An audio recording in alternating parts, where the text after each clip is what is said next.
with the sponsor and my good friend from Dorchester, City Councilor at Large, Ayanna Presley, and also the Vice Chair of Education, and also my other good friend from another part of Dorchester, City Councilor at Large, Anissa Asabi George, two awesome and amazing sisters. I want to remind you that this is a public hearing and is being recorded and broadcast on Comcast Channel 8 and RCN Channel 82. Please silence your cell phones and other devices. We will also take public testimony and would appreciate it if you would sign in the back and please check off the box to testify. And I'll say that one more time. Please check off the box to testify to indicate that you would like to testify. Please state your name and affiliation, your residence, and please limit your comments to a few minutes to ensure that all comments and concerns can be heard. Today's hearing is on docket number 0134, order for hearing to review and discuss fiscal year 18 Boston Public Schools special education budget and identify solutions to ensure equitable transitions of BPS youth. This matter was sponsored by Councilor Ayanna Presley and referred to the committee on January 11th, 2017. And I would just first say I want to thank Councilor Presley for her work with our advocates around, to me, what should be, this is over 20% of the student population in the city of Boston. And to me, this actually is really about the character of the city of Boston and the character of the Boston Public Schools and the real metric of success for our district. The question is really about not only what we do for those young people who are having the best time and who are able, unlike many students, to test in some of these high-stakes tests at a high level. The real question is, what are we doing for young people who have challenges and who need a little bit of different, I wouldn't say extra, different support and help. That's a question of who we are. And this is the epicenter of the achievement and opportunity gap. And so the work that we do here is, to me, some of the most important and critical work that we do in the city of Boston. We are the first public school district in the United States of America, and it is incumbent upon us to be the best in every single area, in particular how we treat, support, and transition the young people who are in special education. And I would also push the administration to look at not only equitable transitions for those in special education. This is the type of planning, and I want to thank the folks in the special education community, we should be doing for all students. Thinking about where folks are going to end up and how do we determine what success is for all of the students in the Boston public schools. So I thank this great panel of experts, but I also really want to ensure that we're doing right by all the young people in the city of Boston. And I would just formally go on record and note that the budget that was passed last week widened the achievement gap. And in schools that are level 3 and level 4 that are currently losing money, we are making this work, and we can pat ourselves on the back for the additional money that came this past year. But level 3 schools, level 4 schools that are losing money year over year are being hurt by what's going on in the aggregate level. So yes, we can do some of this work for this population, but these young people are going to broader schools, and we're talking about inclusion and things of that sort. If you give them less, our outcomes will actually be worse. So I would put upon our body now, because it's going to be in front of us, but also on the administration, that when we shortchange young people in any school, we disproportionately hurt those who are at risk most. And I want to turn it over to Councilor Presley, and again, compliment her on her leadership and laser focus on this issue. And I think we have a lot of work to do. And we, oh, I'm sorry about that. Councilor O'Malley just snuck in. You must have lost some weight. I didn't see you. But I do want to acknowledge my good friend from Jamaica Plain and City Councilor, Councilor Matt O'Malley. Councilor Presley, opening remarks. Thank you, Mr. Chairman, and appreciate your kind words, but honestly, all the credit is due to the parents and the advocates who have, from the very beginning been pushing us to do more and to do better and holding us accountable. And so this is my fourth hearing on SPED transitions, and this is really going to be less of a hearing and more of an update and an exchange. I'm excited to have Dr. Estrada here and her team, Cindy and Marissa. You have been incredible partners along with SPEDPAC and Mass Advocates for Children.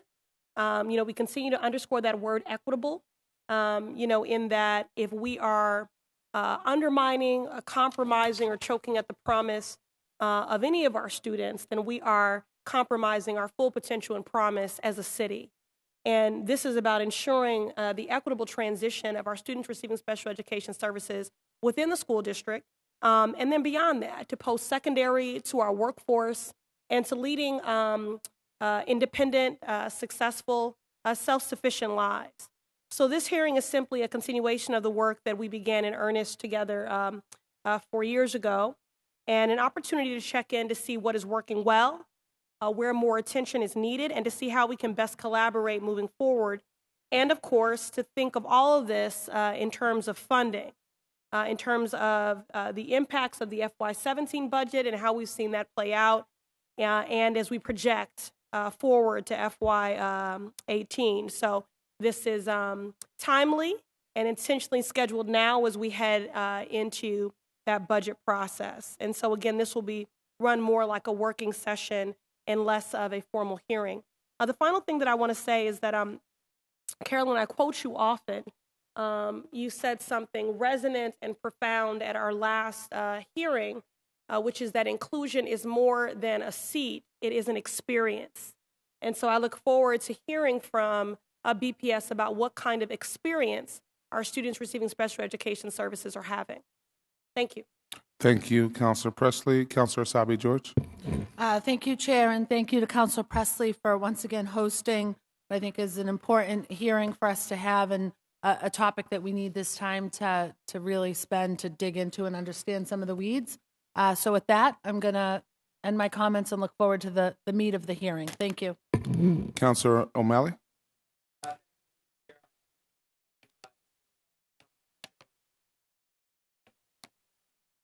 There's two of the many warriors that we have gotten to know who toil endlessly with us to push the system to be better and to service more of our students' needs. They do remarkable work. I'm proud to stand with them once again. I will have to duck out for another meeting after this, but I will certainly review the tape and just want to come by to show my support. And thank you, Councilor Presley, for once again calling it. Thank you. Thank you very much. And I do also want to thank Carolyn and Diane for the great work that you continue to do, and for folks who may never meet you, who you are changing the lives of and advocating for. So I want to thank you for the work, and I think we should double your pay and triple it. But we can go ahead. We're going to start with the panel from Boston Public Schools. Cindy Nielsen. Good evening, Mr. Chairman, Councilor Sabi George, Councilor Presley, and Councilor O'Malley. My name is Cindy Nielsen. I'm the Assistant Superintendent of Special Education. Here with me tonight are Dr. Carla Estrada, Deputy Superintendent of Academics and Student Support for Equity Team, Dr. Marissa McCarthy, Assistant Director of Transition and Special Education, and Nate Cooter, Deputy CFO. Thank you for allowing us the opportunity to discuss the investments in growth that are happening in transition in Boston Public Schools. So the Individuals with Disabilities Act, or IDEA, states that students who are 3 and until their 22nd birthday must be educated in the least restrictive environment in a public school system. In Boston Public Schools, we have 4,115 students who receive transition services. IDEA requires us to start transition services at 16. Mass General Law requires us to start at age 14. Our students that are diploma-bound make up 89% of students 14 to 22, and 11% of our students 14 to 22 are non-diploma-bound. By breaking the data down by diploma and non-diploma bound, we're able to provide more accurate data that illustrates the types of services that may be needed for a student. For example, students that are non-diploma bound may require more direct services that target independent living skills. intense travel training and soft skills to apply for, interview, and participate successfully in the workforce. Our students who are diploma-bound may require services that target skills to pass MCAS, skills they need to apply for and participate successfully in college, and connecting with proper post-secondary agencies. So the purpose of transition services is to prepare students for post-secondary life, taking into account their strengths, personal interests, and other factors to best plan for their future. With that in the introduction, I know that we're moving to the questions all together, so we wanted to do that and just say who we are and who we're representing. So I guess my only, I think it's important that you would, since the school committee voted on the budget last week, can you note what the budget was last year, what the budget is this year, and are there any programmatic changes or any financial changes in that budget, in particular relative to staff? The staff for transition services? Yes. Okay. So actually, it can pop up on the screen too, so you can see there's a visual with the budget, so you can see in comparison from school year 15-16 comparing to school year 16-17 and school year 17-18. There are also copies right behind you, I believe, if it's closer to look at. Yeah, they have them.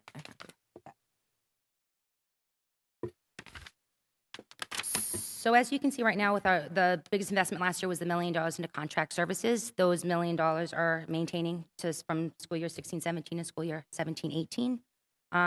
You'll see that over the course of this school year, we've been able to assess what students' needs are, from mild disabilities to moderate disabilities to severe disabilities, and differentiate where we're allocating the funding. So you'll see that in a lot of the programs that we found that we need more. This year, we're adjusting the amounts for next year, but the bottom line is that we're maintaining the $1,725,000 in contract services for transitions. On the page behind it, you'll find we have the contracts and others again listed, but also the transition personnel. We have a slight increase that's coming from SY 16-17 to SY 17-18. We have one position that we need to add in response to the expansion of a current project we have with Wentworth Institute for Technology for human personnel, human capital. Okay. Councilor Presley? Oh, yes. So could you just tell me, that was my first question relative to the change from FY17 to FY18. Could you tell me or point out on the slide here how many children are being served and who are they and what schools? Sure, I can actually help with that. To this point in the school year, with the new $1 million in contract, we've provided 1,320 transition opportunities for our students. That's just with the $1 million commitment. That's not including the services that we were previously offering within the district. So the $1 million commitment has provided the 1,320 transition opportunities, and that's in 30 schools. What's very exciting about that is that it's not just high schools, it's across 19 high schools and 11 middle schools.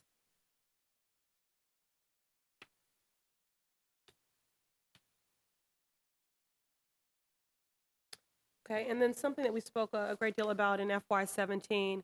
Could you speak about any changes to the STRIVE program and what that impact has been? Absolutely. So our STRIVE team is now under special education, which they have been for the past few years. I work directly with the STRIVE team. They are the bones of transition within the district. So they are the experts that are going into all of our schools. This year they are all assigned to a high school and a middle school, including our re-engagement center and our alternative programs. We're trying to support all parts of the district. They are going into the schools and offering transition expertise. They're offering training to staff, helping guide staff in how to write transition assessments, conduct transition assessments, helping schools collaborate with outside service providers, bringing the contracted vendors into the schools, connecting them with the students, connecting the schools with our state agencies.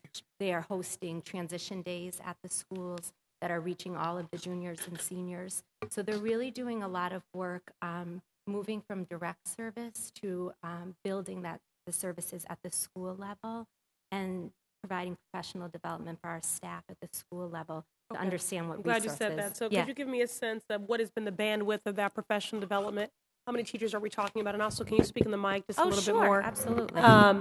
Yeah. So Sure. my questions would be relative to professional development. What's the bandwidth? What's the capacity? How many So- teachers? Absolutely. Okay. We've trained 159 teachers this year on transition.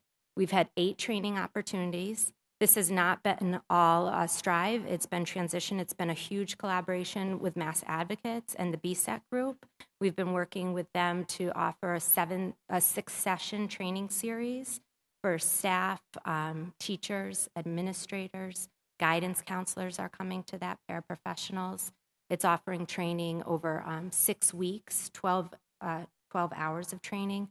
We're offering training on the unique curriculum, which is a transition curriculum for students, and we're continuing to expand that. We've offered the Strive team themselves have gone as a team building experience for a 2-day training.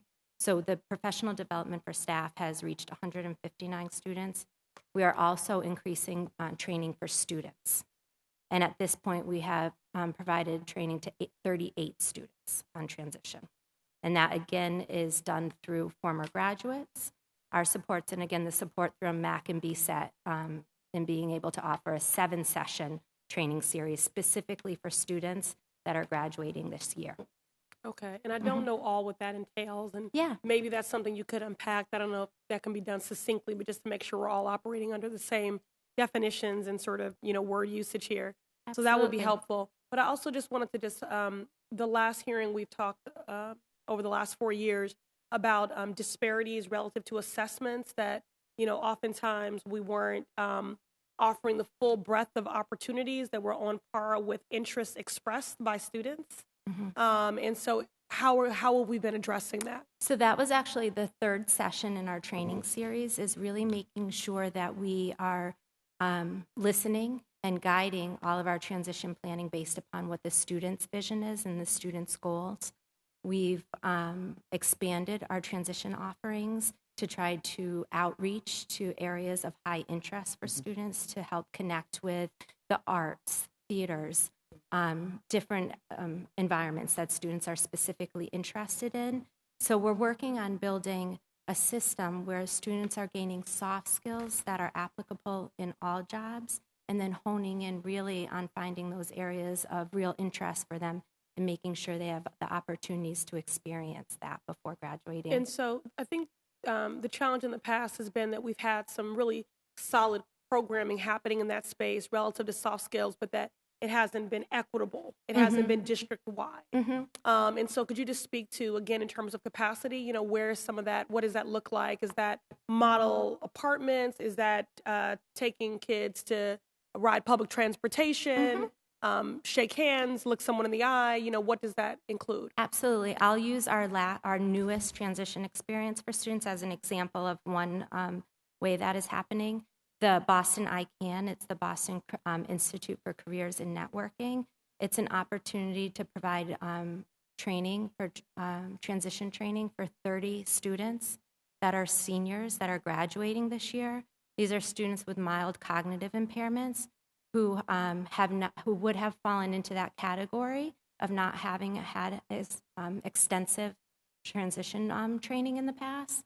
They're participating in a 7-session training series that's actually bringing them out into businesses and local college that are committed to training the students. They are not only learning those soft skills of shaking hands, they're doing team building experiences while they're there.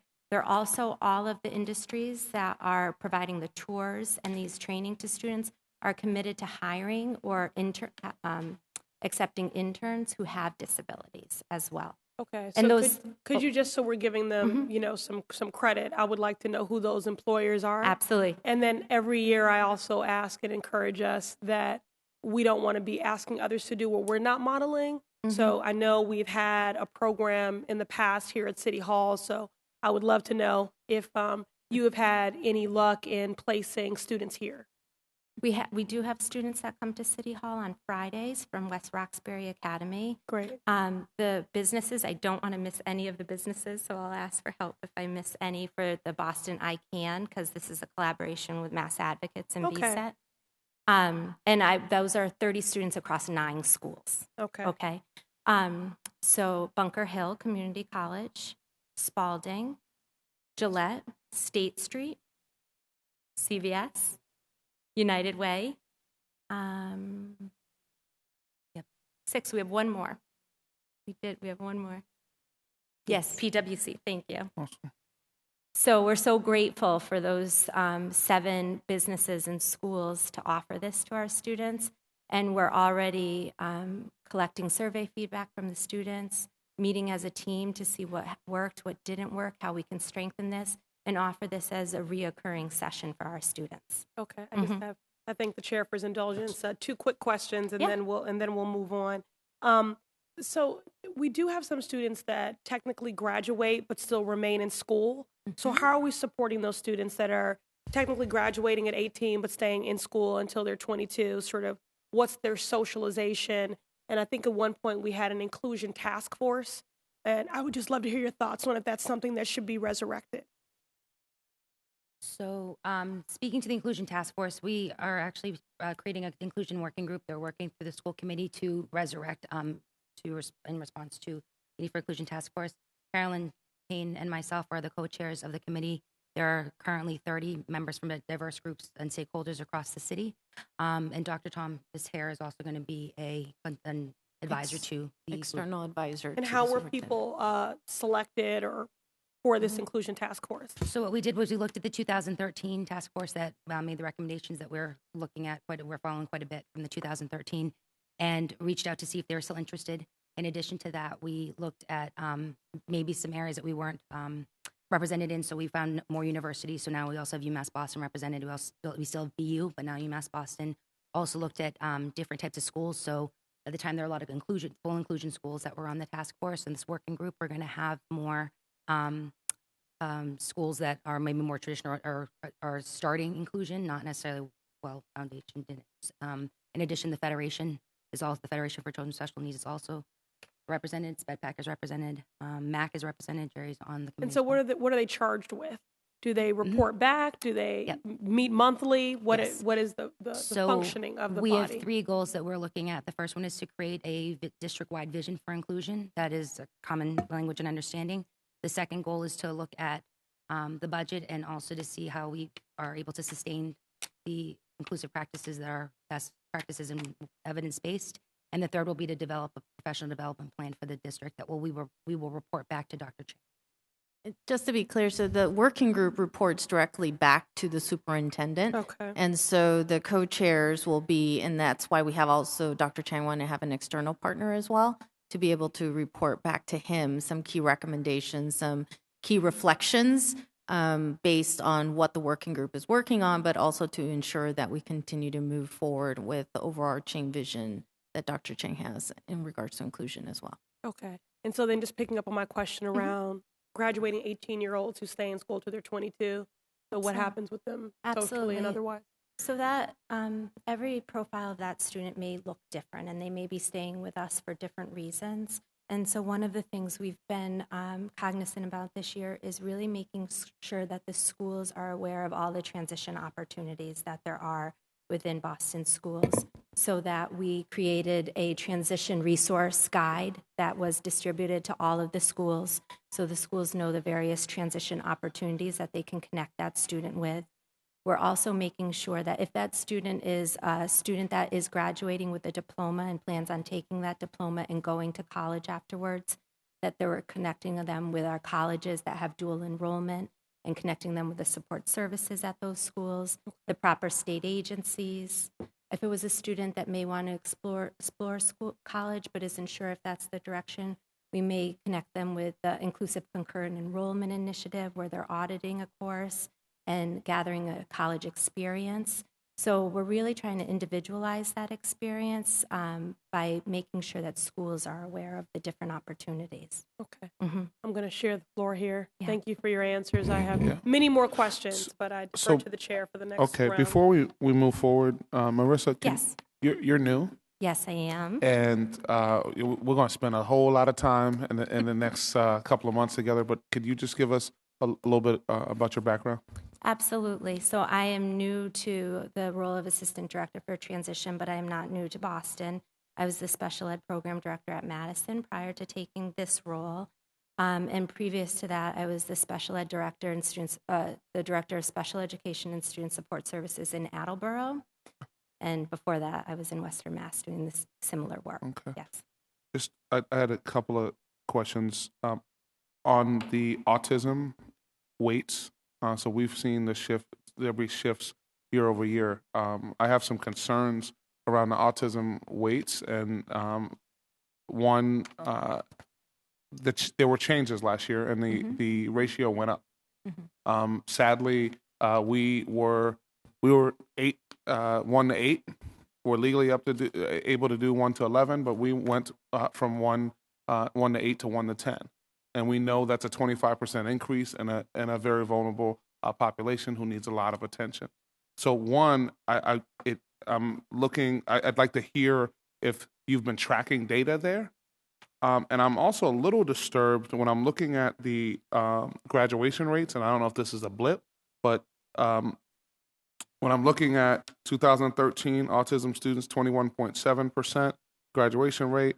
2014, 24.1% graduation rate. 2015, 40.7% graduation rate. 2016, 29.7% graduation rate. And I guess my question is, you guys are doing a really good job there. You're moving the dial, and then you cut. And so my question is, are we tracking what is happening to those students? So what I've seen a lot of, in particular with BPS, is that we fund something, we move the dial, and then we stop funding it. So I'd like to know, how granular are you going when it comes to these students who you're moving the dial on, and now have given less resources than you gave year over year. So where are you at with that? Do you want to go into the? Yep, so the graduation rates, I wanted to point out that this is the 4-year cohort graduation rates. Okay. And Okay. I'm Okay, so sorry I've been. about that. It's my fault. We were not giving No. everyone in the room an No, I'm sorry about opportunity. that. So I'm not Yes. the chair, So but because I messed that up, I just want to acknowledge that. As one of So- my close advisors to the chair, we also this is a little bit looser of a hearing relative to people being able to chime in. So if there are other individuals other than the folks from BPS who have insight on any of the things that we're talking about, in particular parents and as advocates, we invite you, not at the same time, but and that's actually sitting next to my friend who's a teacher, but not at the same time, but to be able to pipe in. So if you could, at least for me, how are you tracking the changes in a 1 to 8 to a 1 to 10 ratio, and what type of data are we looking at for these young people? Because again, you're headed in the right direction, and then we pull away resources. So where do we have any indication as to whether or not, and we know these are not going to all go up at the same time, but you had a really good year in 2015, and you're incrementally going up in 2016, and that. What are we expecting this year, and how are you tracking these students and the effect of the cuts in their classroom? Is this on? Okay. Mhm. Not that anybody has a problem hearing me, but Never. with regard to the students with autism, I just want to start off by saying, if you've met one student with autism, you've met one student with autism. So I think that when it comes to sort of the cuts that we experienced to the weighted student formula, what we did was we looked at, obviously, what the district is enabled to do pursuant to state regulation, but also to say, this sounds reasonable, perhaps, but we don't know what the challenges will bring. So what we do know is that since this was implemented, we haven't at SpedPAC been hearing from any parents about any difficulties that they've experienced with regard to changes in the weighted student formula with regard to impacts in their children's classrooms. What we also did was we worked with the administration to get an additional $300,000 allocated for the unknowns. So if particular classrooms were experiencing challenges because some children had greater challenges than others, then there would be resources that would be able to go in and support that team in ensuring that all of the needs of the individual children were being met. So that's sort of our update for it in terms of SpedPAC. Obviously, if parents are experiencing difficulties, we're always available 24/7 through our website to take issue forms. We have our monthly meetings. We had a general meeting that was completely dedicated to autism already this year, and that was not any of the feedback that we received from parents. So obviously we want to know about any issues that parents are experiencing, but so far that has not been an issue. And as I said, I think it was incredibly helpful that the district allocated additional financial resources to deal with what we all knew was going to be an unknown. Were these classrooms going to experience difficulties that weren't anticipated? Were additional resources going to be needed in some of those classes, but not necessarily all of them? But also the structure that was set up enabled classrooms to then share paraprofessional assistance so that if one classroom needed more time than another throughout the day, that there would be that flexibility built in to be directly responsive to the needs of those students and support for the staff in those classrooms. And I guess so. And I think SpedPAC does a really great job, in particular with parents and being able to vet. So I also asked from an objective perspective relative to the test. Are there any metrics that you're looking at in that space? And then also around the $300,000, I was not made aware of that prior. So I guess I wanted to hear where did the dollars come from? And what have they been used for in this space? And then I'm going to turn it over to Counselor Asabi George. So the superintendent wanted to make sure from feedback from a variety of people that in case the changes did require certain students, I think as Carolyn has outlined, every student's different, so we wanted to make sure we were prepared. But also to clarify that every IEP is different, and so every student's different, and that the services for the student are still aligned to that student's IEP, which is different than the classroom programming. And so those are two separate budgets to think about. But nevertheless, we wanted to make sure that we allocated those dollars, and so the superintendent made sure that those dollars were aware. In the beginning of the year, one of the things, and Cindy will go deeper into since then, what did we do? We wanted to make sure that in the beginning of the year, all of our folks connected with the different leaders for the autism programs or EI programs to make sure if there's new students that were coming into the school, obviously the summer is our biggest time of the year. Sometimes students come in that we weren't prepared for, so we wanted to make sure that everybody was prepared to meet the needs and any adjustments were made even before the first day of school. So those are the kinds of data analysis that we're going even before. And then as the year went on, Cindy has been tracking that data as far as where our particular needs coming up, and she can go into, because we asked her to track that. So we knew what were some of the needs that were coming up that we needed to use some extra dollars for, and so she tracked that piece. I think in terms of the budget, though, it is really important to note in terms of special education, one of the things that's a lot of times not understood by people is that a lot of services for children with special needs under their IEP are funded centrally. So if your child gets ABA services, physical therapy, speech therapy, occupational therapy, any one of those host of related services, vision services, those are all funded directly through the central budget through the special education department. So if a child has those services on their IEP, those itinerant services come in and service those children based on what their IEP says. So some children might have 3 times a week for, or 10 to 20 hours a week of ABA services. Those are funded separately so that none of those resources were taken away from the students as a result of the change to the weighted student formula. So I think it's important to just understand that.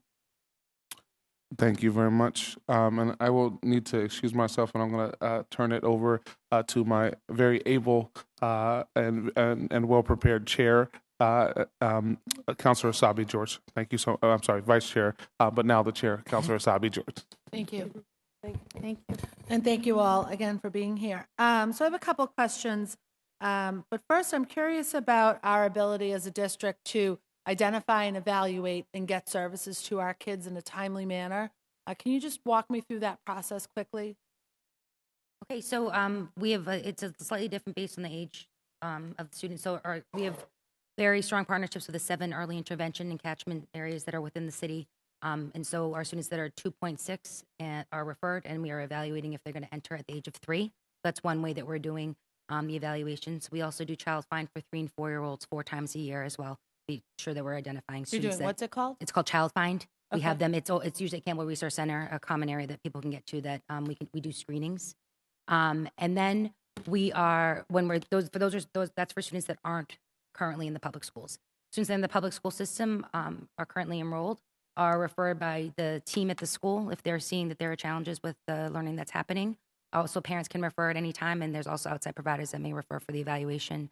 When the evaluation goes in, then we are obliged to respond within 5 days to make sure the consent is out and that we understand exactly what the parent is looking for evaluation purposes and what they suspect is the challenge.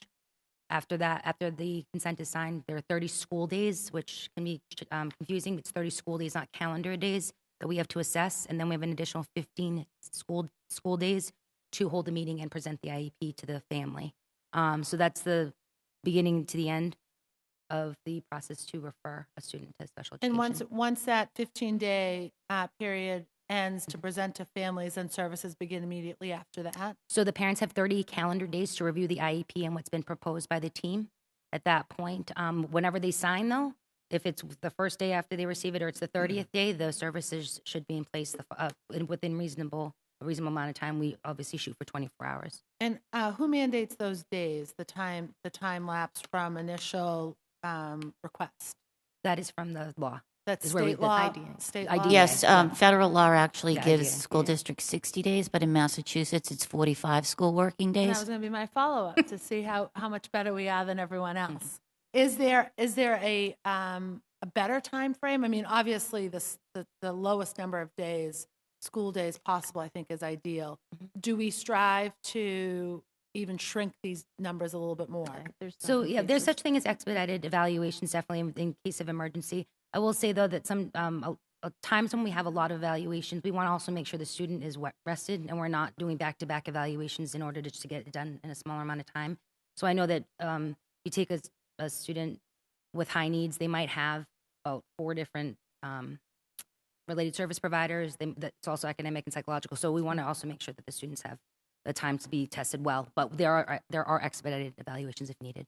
And then are we sharing or saving any of the data on what the average turnaround time is? So if we respond within 5 days, is it on average we're responding within 3.5 days, even though we're saying we'll do it in 5? That 30 days to assess kids, are we doing that in a shorter period of time? Do you have that information to share? So we definitely strive to go faster. I will say that one of the major reasons why we are getting the new IEP system within BPS is for that reason, so we can pull data to that effect of understanding exactly what is happening from the start to finish for a student, and we can follow their journey as the start. So, and that new system, is that what we talked about a year ago? yes. And where are we in the process of We're getting that new system? We've finally ended the procurement process and in the final stages of executing the contract fully. Wow, that's taken a lot of time. It has. That's incredibly long. So walk me through the process then of an older child who appears in BPS either at the age of 14, 13, or just after 14. Walk me through the process of evaluating and then identifying services that child needs. I'm interested in the kid that's going to end up in one of these programs. For transition services? Yep. So once a child turns 14, we are required No, so say they've arrived to BPS after the age of 14 or the age of 13, and we're just evaluating them for the first time. How are we servicing that kid that we didn't know at 2.6 or at 3 or 4 years old?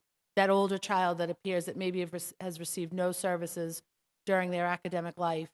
How are we responding to that kid that shows The same up way. at BPS? Yep. The same way, whether you come in, through the early intervention referral at 2.6, or you come in, you're being identified, maybe your teacher's noticing some issues or your parents are in some things. It's actually not that uncommon, unfortunately, that some kids with Asperger's or high-functioning autism are not identified until they're older, but the same process kicks in where the school is given the same timelines to complete that process. The only difference is that when the child's 14 or older, or even if they're 13 and their IEP is going to include when they turn 14, that they would also need to have transition assessments, and that would be based on sort of their strengths, their preferences, and sort of you want to look at what is it that they want to do in their life. Whether transition services are supposed to be focused, as special education is, on preparing our children for further education, future employment, or independent living skills, depending on the level of need. But I would speculate that if somebody's being evaluated at that age, that maybe it's less of an academic issue, but maybe more executive functioning in terms of higher order thinking, and maybe issues with social skills that were not noticed as soon. So, but it's the same exact process regardless of age. Right. And then I also have a concern for students who are maybe have missed significant times of school. They're, foreign born, new to the United States, and how we're reacting and making sure that we're servicing those kids as well. So it seems that through some of your data here, that the numbers of students seem to be growing over time. And I wonder, are we getting better at identifying students, or is the number truly growing? That's a very good question. I definitely think that we are increasing our capacity and quality of services. That's definitely part of it. I would like to go back and drill down a little bit more for your question specifically. I do think that anecdotally in my time in Boston, this is my 5th year, a lot of our students that are getting older. We're getting older from where I started. There were a lot of elementary level students, and they're all getting older. But if I can go back and get that information for you. Yeah, definitely. I'm always curious about, Yes. are we just getting better at identifying kids, or is the number simply growing? And that also leads me to another question about how many students that would receive transition services through BPS are receiving them outside the city, and is that number growing or declining? And do we know how many of our kids are getting services and going to school outside the city?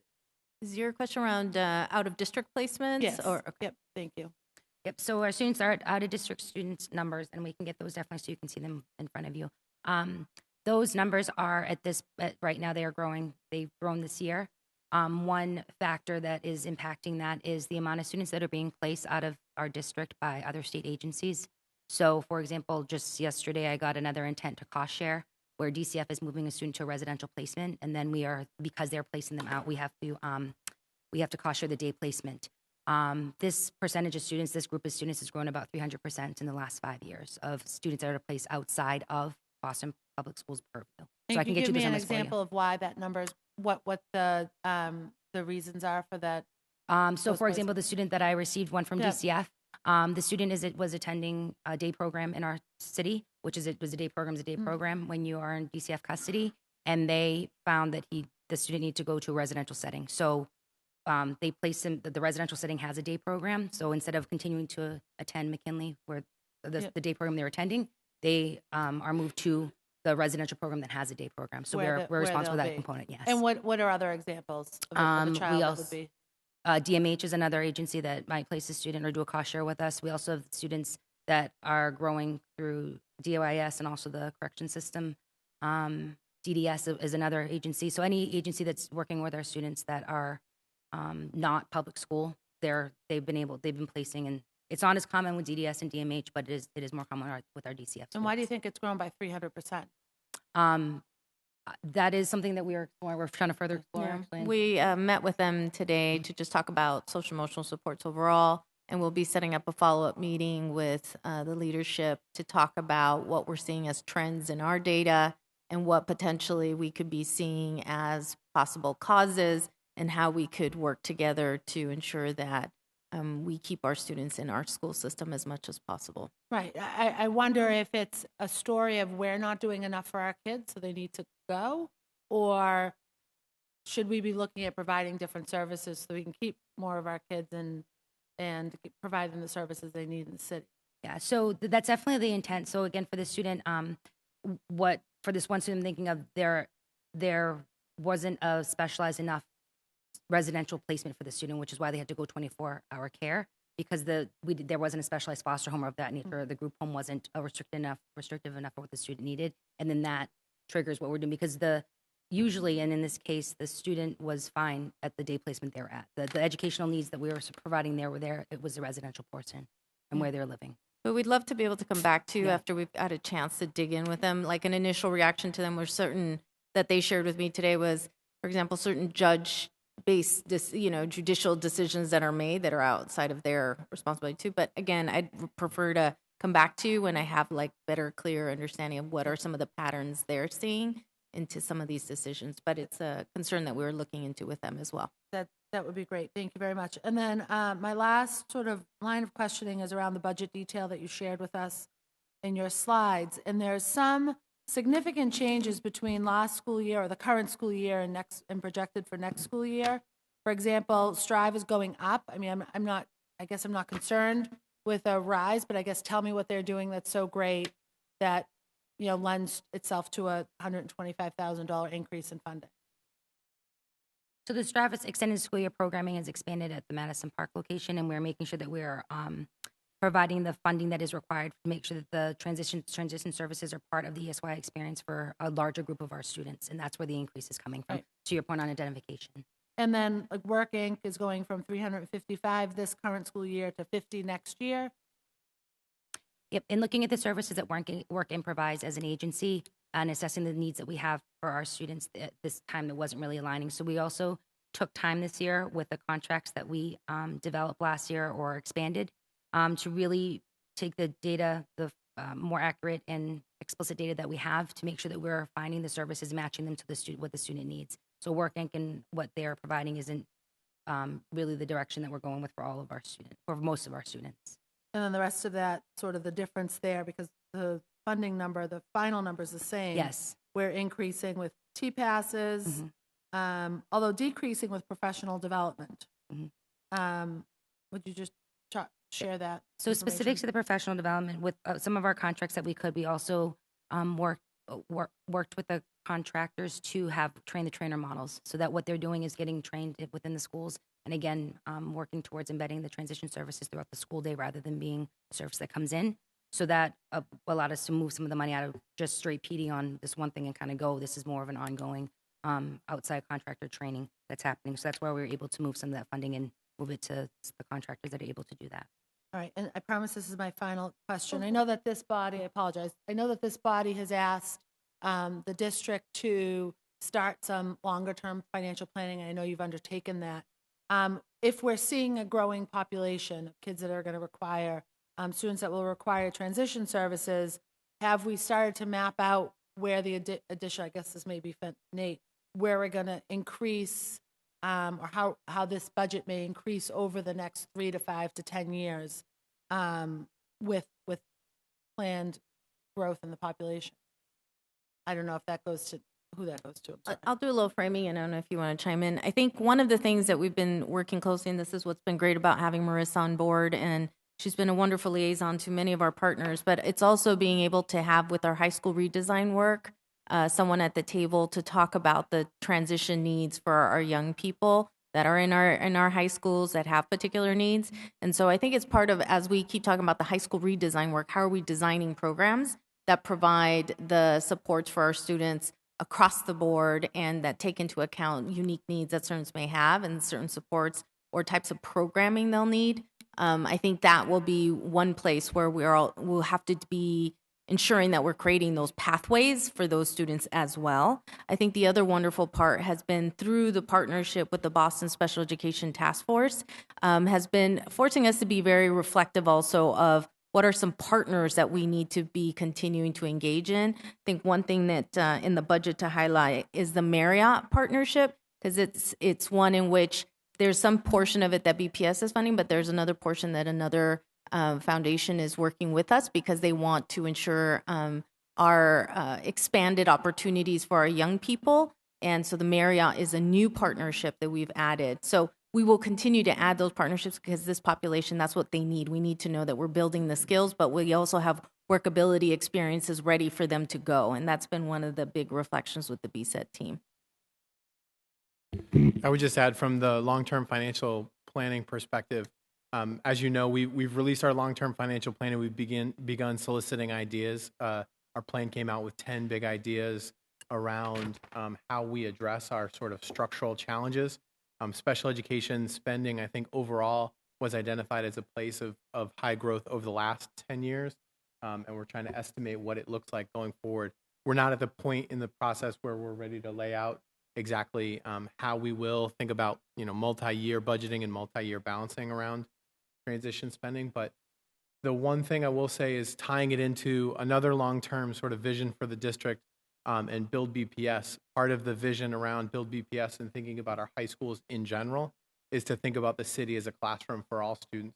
And as we combine this sort of vision for inclusion, vision for the city as a classroom, and think about both the placement of our buildings, placement of our programs, thinking about how we get all of our students to be able to access the city and the city services and the city job opportunities, I think is just another way for us to integrate transition planning for our students, as Counselor Jackson mentioned earlier, not just for students with autism or students with emotional impairment, but all of our students. How do we transition them effectively to be active citizens, actively engaged in the city arts, and actively engaged in that into our economic opportunities for our students? Can I just add to that? Because I think that I would say that while transition services do and will continue to require financial investments by BPS, part of the goal is also to have the schools assume those roles, and through sort of professional development and training that's going to be ongoing, is that the teachers that work with these students would become directly responsible for providing those services. Transition services are something that's a challenge not only in BPS but throughout the Commonwealth, where there's some schools that are doing well, but a lot of schools are really trying to figure it out and get up to speed in terms of what that means, because traditional education is within the four walls of the school building, but transition services really need to be about community experiences and going out and practicing in the real world the skills that you're going to need. So I can look at some of these contracted services that BPS can and should be doing itself, but I liken it to when a few years ago when we were behind on ABA services. What BPS did was they contracted with outside agencies to provide the services to the students who were in place and needed them now. We don't want our students to be, subject to a learning curve. So while we have these contracted services in place, these students are getting services while we're getting our internal workforce ready to be able to provide those services directly themselves and to know how to do that effectively. So some of these services that are being contracted for should go away in the future, but obviously we will continue to need financial investments in the area of transition. If you could promote one school that does it sort of the best, our model school in the city of Boston, who would that be? With regard to transition, I'm not sure that we have a model school when it comes to transition yet. But, like we did with the ABA services, BPS hired outside contractors while it built its internal workforce. And now we don't have issues with non-compliance with ABA services. But what we do know is that schools are trying really hard to become informed about transition services. And I would hope in the next few years that BPS will have several model schools when it comes to transition services. But again, it is a learning curve, but not only for BPS, but for all schools. So do you have a school in the Commonwealth then that you would recommend as the model? One that we've gone to visit in the past is Newton North. And I think that they were ahead of people. I mean, obviously they have more financial resources and they don't have the challenges that we face here, and they also don't have the volume of students that we have here. But it's been a program that Diane coordinated a visit to so that we could look at what best practices are out there. But even with regard to sort of doing transition evaluations, it was something that Boston, but a lot of school districts didn't know how to do effectively. But Easter Seals is a company that does it and does it well. So we have a contract in place so that we can utilize their skills. But what we also want to do is a train-the-trainer model so that BPS learns how to do them effectively and we become less reliant on outside contractors. Thank you. Andy, Yeah, please add, in addition to what Carolyn said, the Worcester Public Schools has a very good model, and it's a little bit closer to the largeness of BPS. And I have been in contact with Worcester to go out and visit their school to be able to see that model. And we also have Easter Seals scheduled for April to do a transition assessment series that will repeat annually for as long as we need it for our staff. One of the things about transition is I think you're correct that there is not one school that's captured all this, but we have some pockets of success. And what I'm trying to do is bring our schools together to learn from those different successes so that we can build true transition programming from middle school all the way through 22 and look at how we can build programs in school, tap into our community, and tap into working together, because students from various schools can go out to that same location and have a learning experience. So that's a lot of what we're trying to do in the transition world, is bring our schools together to learn from each other and access the greater Boston area. And even schools that are trying really hard and, have good experiences, we need to build consistency. Like I can tell you from my own perspective, my daughter's going to be 18 in June. And at the Henderson School, they take the MBTA into downtown Boston. They do grocery shopping at Roach Brothers. They have a life skills program right in the school itself where they're practicing, laundry. She's not doing it at home yet, so, there's a way to go. But they're practicing sort of those life skills themselves. But it's sort of developing it and then growing it and then creating consistency so that all students are having the same type of transition experience. But so we're getting there. And I will say that, just for the record, we've come a long way in the last several years, since we've started, particularly under the new administration and under Carla and Cindy's leadership, that there's been a new focus on transition in a way that there hasn't been before. And I would say that's also largely due to Councilor Presley's support and advocacy along with SPEDPAC to make that happen. And I just want to also add about the assessment piece, which I think is really key, and we've talked about this a lot. The assessment will really show what the students' strengths and interests are. So to build any program, the assessment is really key, because we don't want to just be sending our students to some of these opportunities if they're not reflective of what they eventually would like to do. Sometimes it's okay to have those, or good to have those experiences, but in the end, we want to really connect them to where they want to be, either when they turn 18 or when they turn 22. I'd like to just reflect on what Carolyn talked about. It is a steep learning curve, and I think we've come a long way. And I think we really, at MAC, through our BSET project, are very happy to be working with the leadership team and providing this support, but also the critical information to identify problems that we're seeing on the ground that I think provide you in the information and that help to support you and make policy and practice decisions. One of the things that we're seeing is that, I don't think we're there yet. I think it's still very, very steep. I think transition is very difficult. And the more you get into it, the harder it is in some ways. It's, as Carolyn said, is going outside the four walls of the school. And even as advocates, we've had to go outside the four walls of the school. It's really challenged us, as well as it challenges the schools to do it well. So that when a student is placed somewhere, wherever a student is placed, someone needs to be monitoring to make sure that student is getting the services they're supposed to get in the IEP. If it's not happening in the school building, it's happening somewhere else, and that still needs to be monitored. And what we're finding is that from our case work that our attorneys are doing, and they can speak to it probably more firsthand than I can, that there's still a tremendous need for transition coordination. Someone needs to be kind of coordinating and making sure that all the pieces are coming together, because it all gets very, very complicated in terms of once the student is outside of that school building and is out in the community, to make sure that they're getting the right experience they're supposed to be getting. Monitoring the contracts. So there's a whole kind of monitoring piece. There's an internal monitoring. How and I think this is a longstanding issue at the leadership level, how to make sure that the policies are in fact really being implemented on the ground, school by school. That's kind of an internal monitoring process. We have that same monitoring that has to happen now in the when students are placed outside the school, and to really make sure that the schools are providing through the IEP process, getting the progress reports for all the students who are placed outside the school. And I think there's a ways to go in order to really make sure that happens for all the students. Anything you want to add on that, Liza? Hi, I'm a staff attorney at Mass Advocates for Children, and I represent students, transition-age students in the Boston Public Schools, or their parents or guardians. And I would just echo everything that Jerry said, and I've really appreciated collaborating with Boston Public Schools in this effort, but I would reiterate that it has been enormously challenging to ensure that services are implemented once students are out in the community.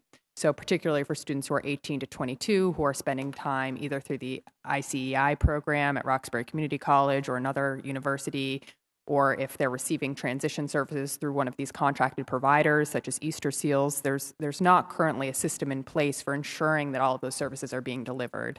And the IEP is often, not updated to reflect the services that are provided in the community, and then there's no way of tracking progress, for example. So I think, we're still in the beginning stages, and again, really appreciate the collaborative work that we've been able to do with Boston, but are still in the beginning stages of figuring out how do we make sure that those services in the community are monitored, how to make sure they're coordinated, that there's someone making sure all of the different providers are talking to one another, and how do we make sure that goals and objectives are being followed, that they're integrated into the IEP, and that progress is being monitored.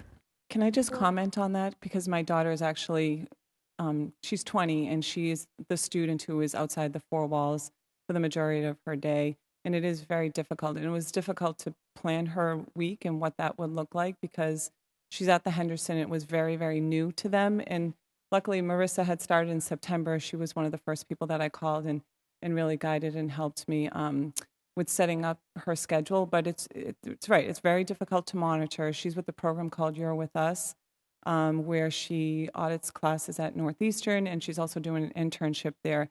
And the idea around it is that to eventually have some of the graduate students do some of that monitoring. I think that it's a good model.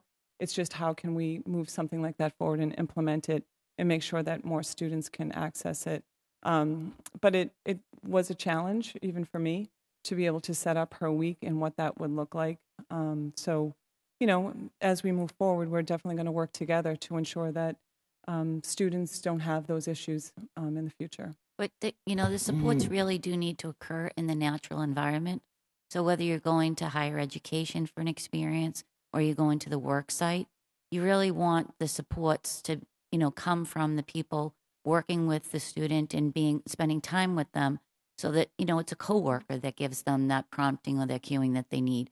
But all of this is new to so many aspects of the adult world in terms of being with individuals with disabilities. But people are certainly willing and able to do it, but it's going to take some time to sort of teach them the skills that they need. But I can't think of a better teacher for a student going through a college experience than a peer. They'd rather be with that peer and get feedback from their peer than an adult that, was tagging along behind them to make sure they're getting what they need. So that's obviously the ultimate goal and a long-term coming, but I think that programs like You're With Us create that because they go out and they make those community connections with the higher education so that you have these supports built in to the student's day. And actually a lot of those students in college are taking data on how things are going. So it's starting, but we have a long way to go. Just a couple of things to share. That's okay.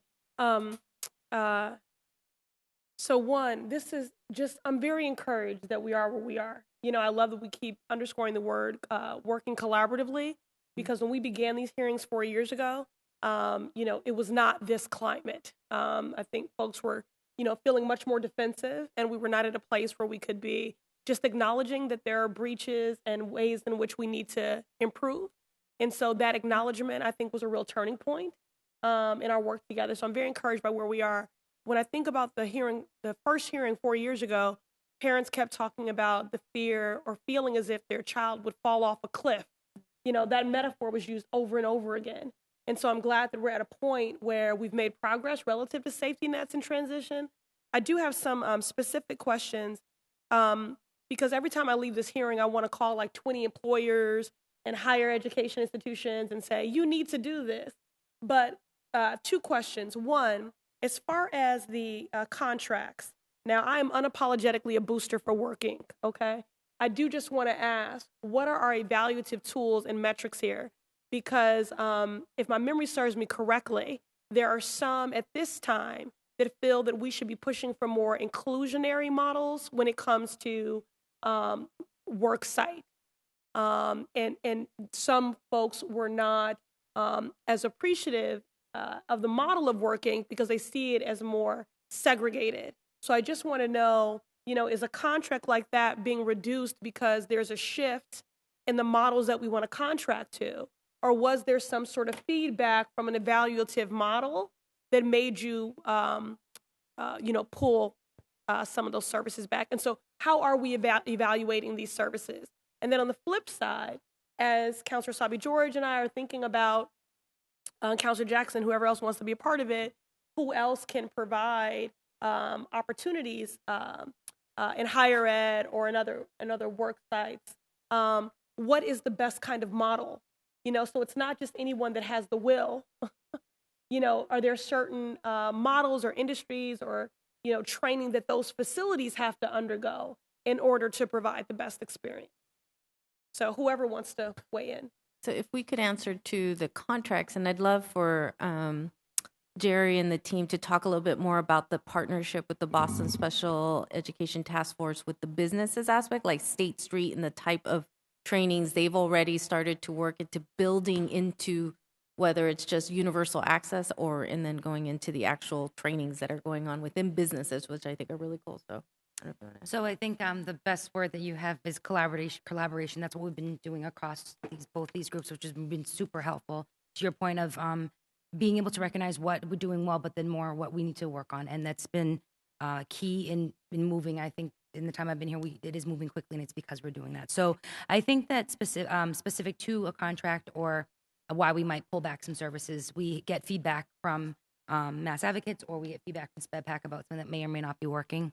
I think in particular, the coordination of services for what we needed for multiple students, it wasn't just one that we heard about that was not receiving what we expected to with the contract that we had with the company that we're speaking of. So what it was really doing an assessment and talking with where the services were lacking, but then also speaking with them specifically. It wasn't just, we're not doing this anymore. It was having that conversation about what it is we were looking for, what that student or 3 students needed, and what they were able to provide.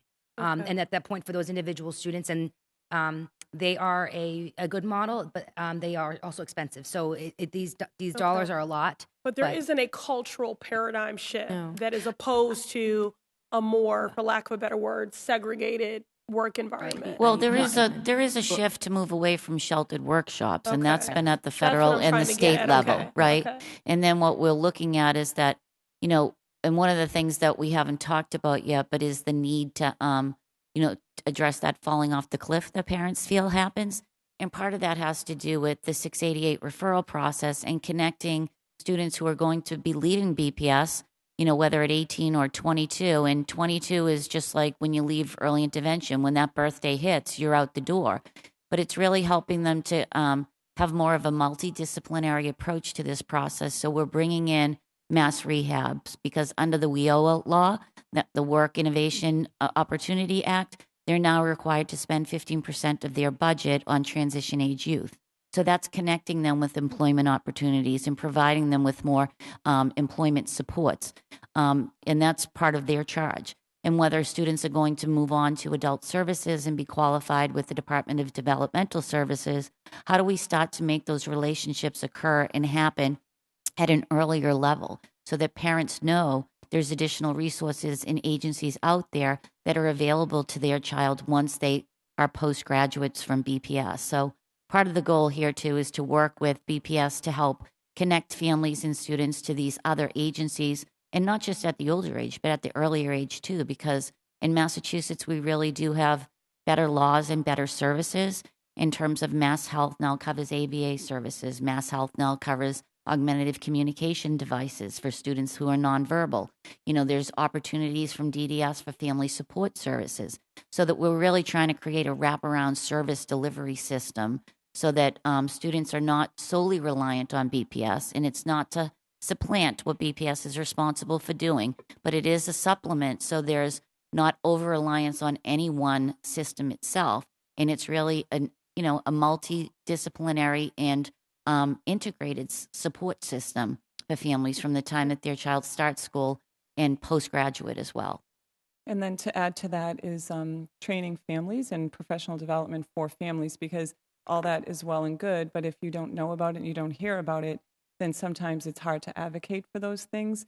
And all schools are different, and our hope, and I know our goal as we work together, is that at the IEP table, you will hear about the 688 referral process, and you will hear about MRC. And we're actually working with BSET I'm in charge of the Family and Community Working Group about educating families. And so those things will happen at the IEP table, and they will be disseminated in multiple languages so all families will have a better understanding of what all of this means, because transition is so big and so large. Sometimes it's really hard for families to digest it all at once. So to really just break it down into smaller chunks, and at the table starting at age 14, you start talking to the families about what transition means. So when that age of 18 or 22 comes along, the family feels better about that, and they don't feel like their child is going to fall off the cliff, because they're a little bit more educated, and hopefully they have those services from the state agencies put in place, so their young adult then is ready at age 22.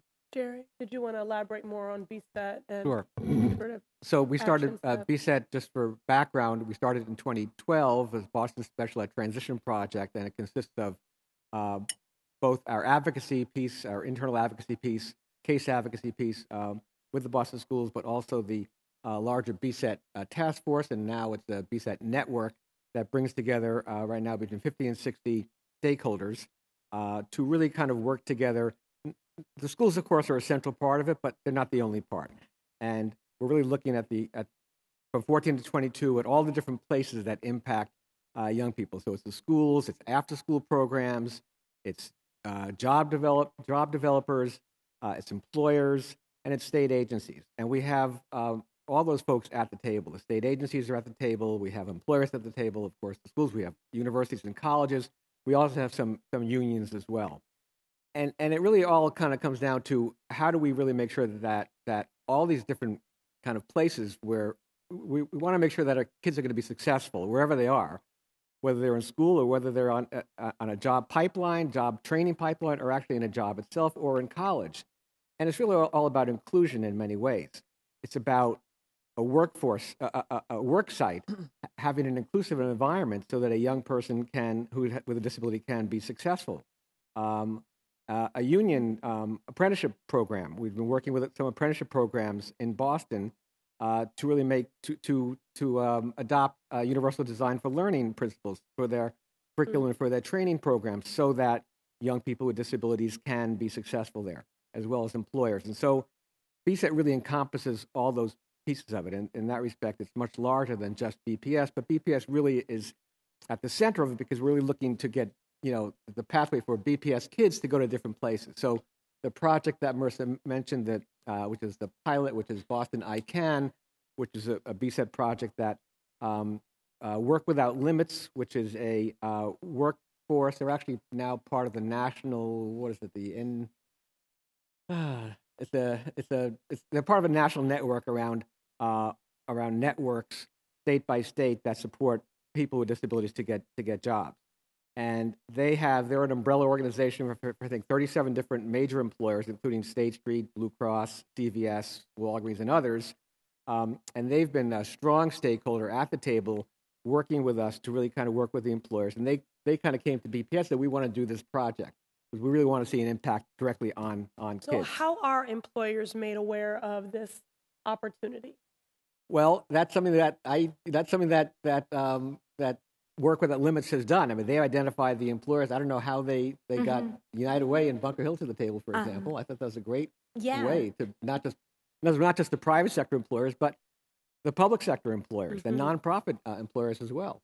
What we're finding is Boston is very open and willing to learn how to employ individuals with disabilities, and they want to, and have been very open to any invitations we've put out to meet and talk. And so the BSET network has been such a resource and such a help for us. I can't thank you enough for starting it, because it's so helpful. Can I ask if you have found that to be true when it comes to the summer jobs program that we offer?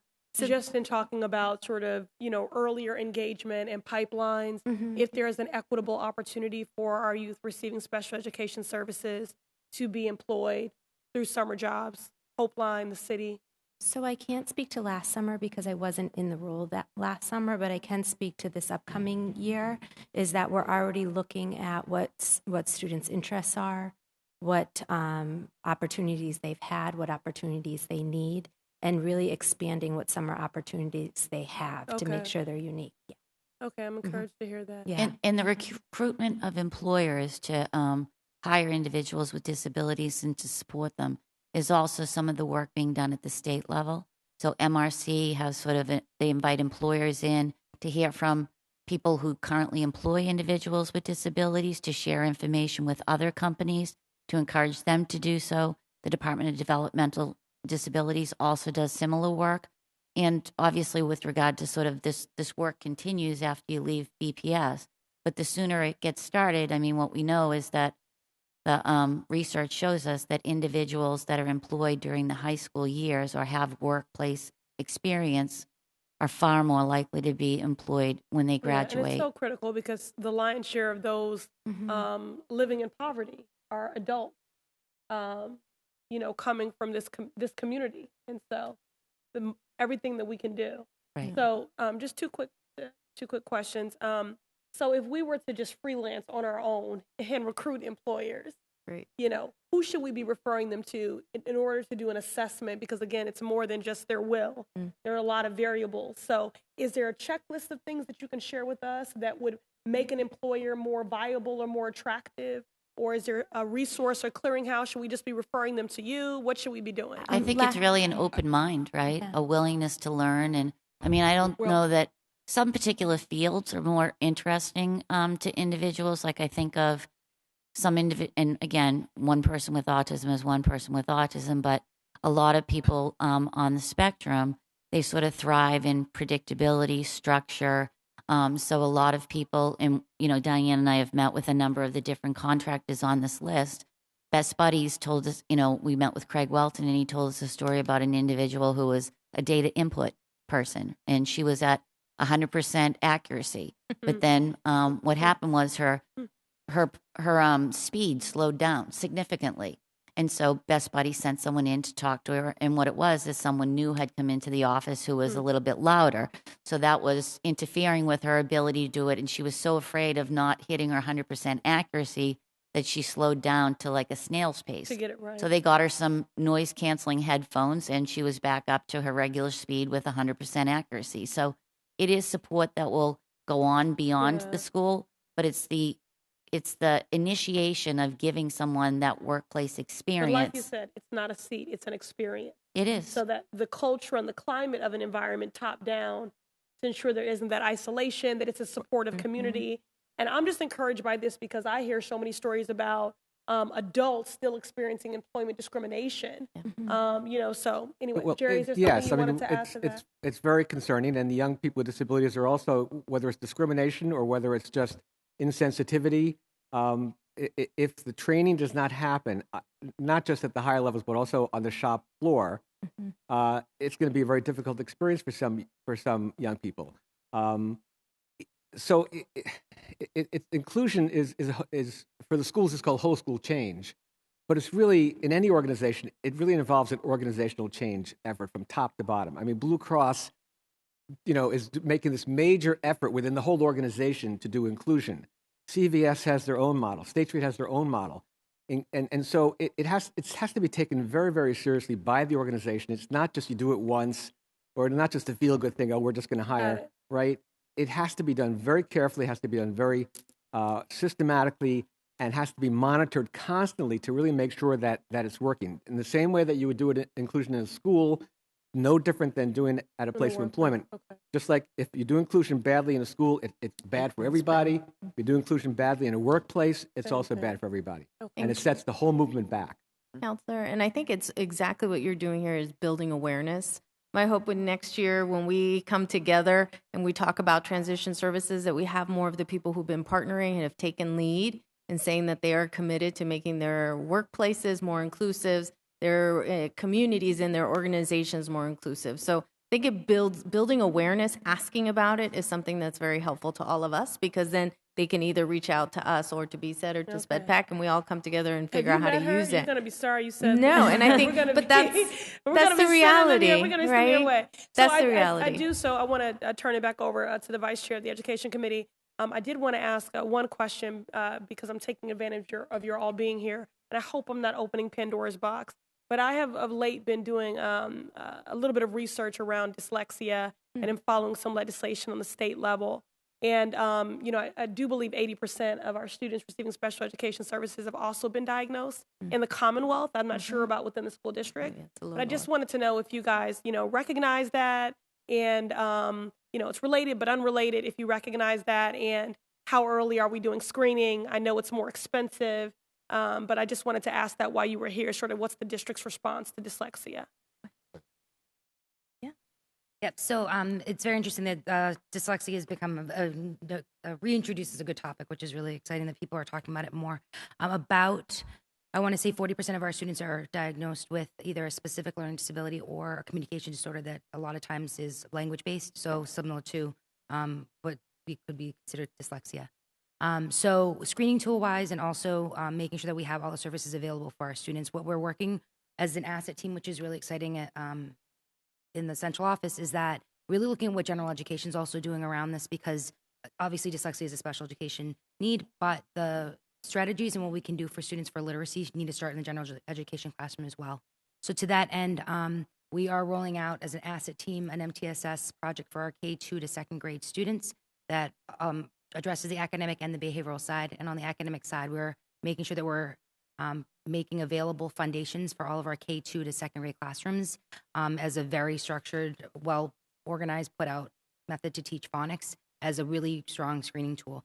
We right now use DIBELS within this district to look at early reading skills and the decoding skills to really see if we can see flags of concerns of skills acquired, but we don't necessarily have systematically across the system a way that we're doing phonics. So the foundation is going to be that tool that we're using in the general ed end to make sure that when we're assessing for dyslexia or for a reading disorder, that we have all the information that we can get and the best possible information that's there. So that's one of the ways we're building the literacy piece. Specific to special education, we're rolling out, we also have done Wilson certifications for the district. We do about 20 a year. We've been doing that for a long time. We're diversifying over the course of the summer to make sure that we have teachers that are trained in OG or in Gillingham. So we'll be able to provide that for 50 of our teachers. It's a 5-day training series that we want to repeat over the course of next year, but we'll be doing a launch of that this summer to make sure that we have more people trained in rules-based reading and in different types of programs for rules-based reading. So we're really trying to diversify. Which would be an indicator? I'm sorry. Which would be an indicator, or the rules? I'm sorry. The training that we're doing will be able to address once we have identified for on the special education side the specialized instruction we'll be doing through Wilson and Orton Gillingham. We have other programs within the district that are other schools might have adopted other programs. There's Linda Mood-Bell. There's a lot of different strategies that we have in interventions throughout the district.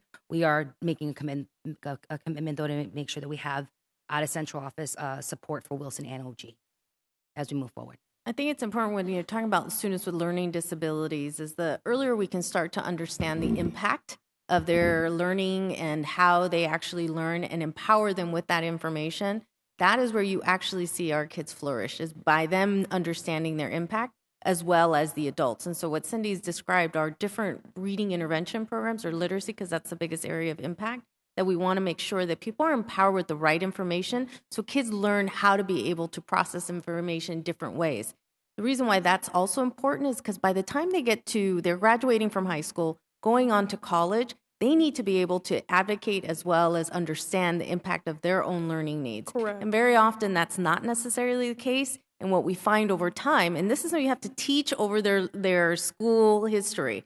And by the time they get to college or they're now in a work ability program or trying to get into the job force, those become the barriers, and we need to make sure it doesn't. One thing to highlight in the budget that we've started to pilot this year, which is an interesting organization called Eye to Eye.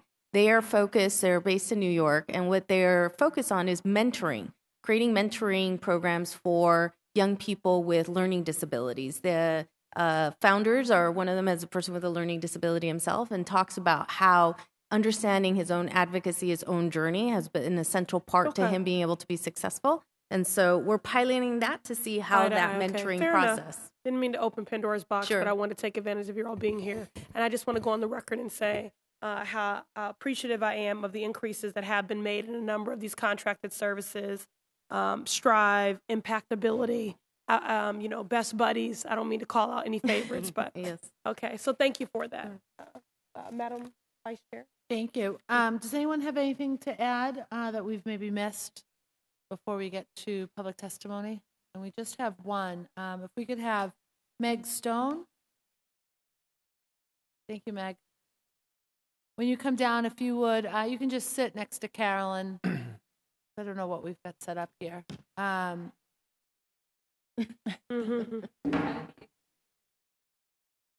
just if you would, when you sit, just introduce yourself for the record and who you represent, please. Sure. My name is Meg Stone. I am the director of the Impact and Impactability programs at Triangle, which is newly Boston-based as of March 15th.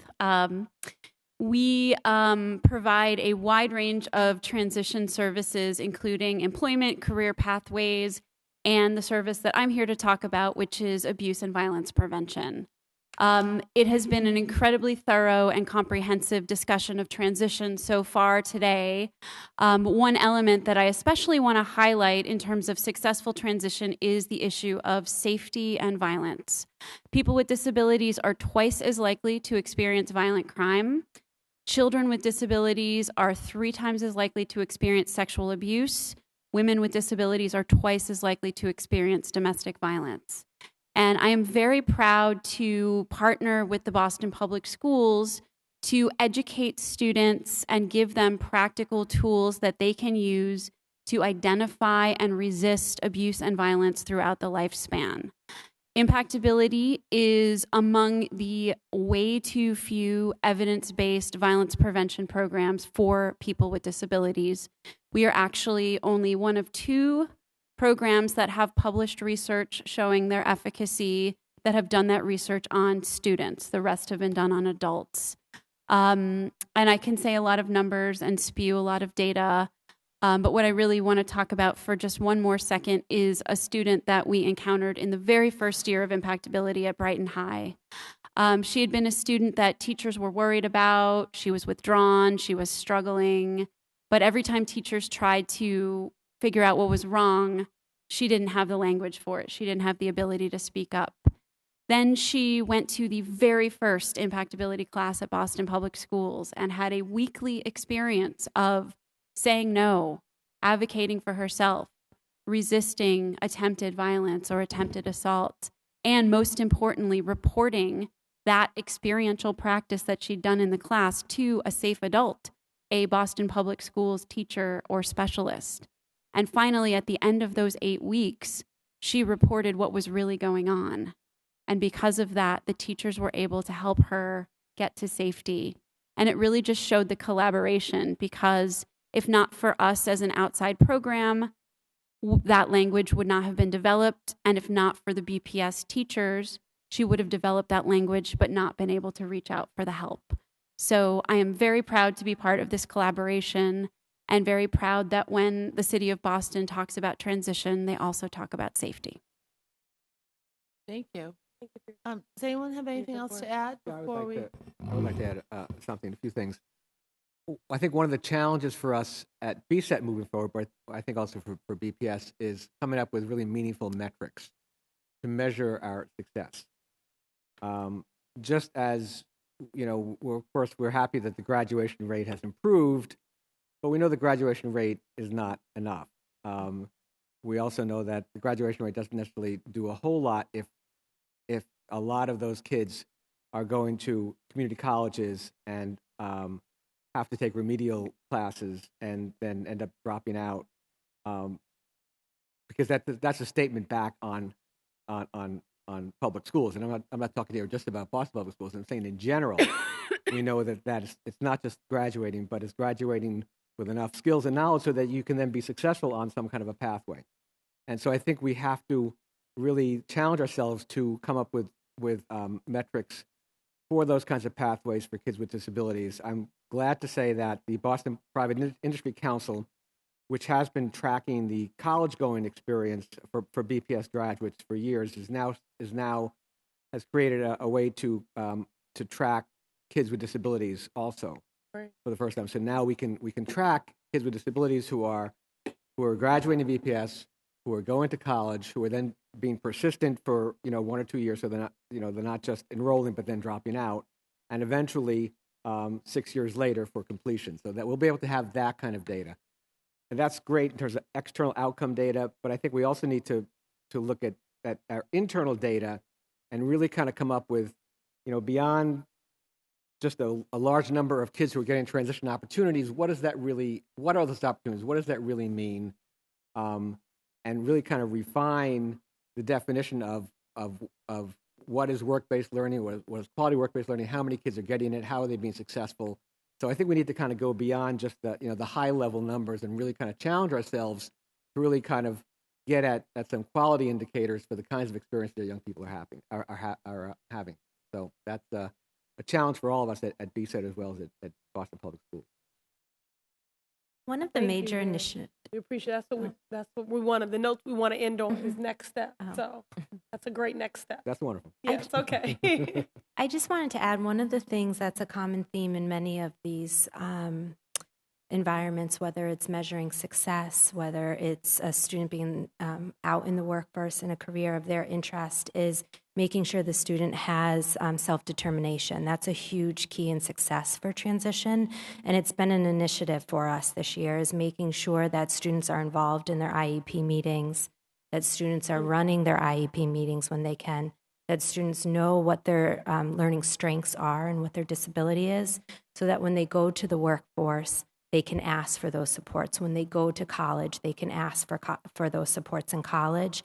Because if a student does not disclose after they leave high school, if they're not confident in who they are and how they learn, they're not going to be able to access all of the supports. Mm-hmm. So that is a major piece of our transition work, is making sure that we are helping our students be their own advocates and understand who they are. And that is something that will help them across all areas of transition. Plug to impactability, self-agency. and really, definitely, I've seen it up close and personal, kids coming out of that. So I also just wanted to make a note about the importance of individualizing services for students. Federal and state law requires that transition services are individualized based on students' individual strengths, preferences, and interests. And I have seen an increase in community-based opportunities for transition-age students in Boston, but they're not always individualized. So it may be that a class goes on a community outing, or they all go to Wentworth, or they all do X or Y or Z.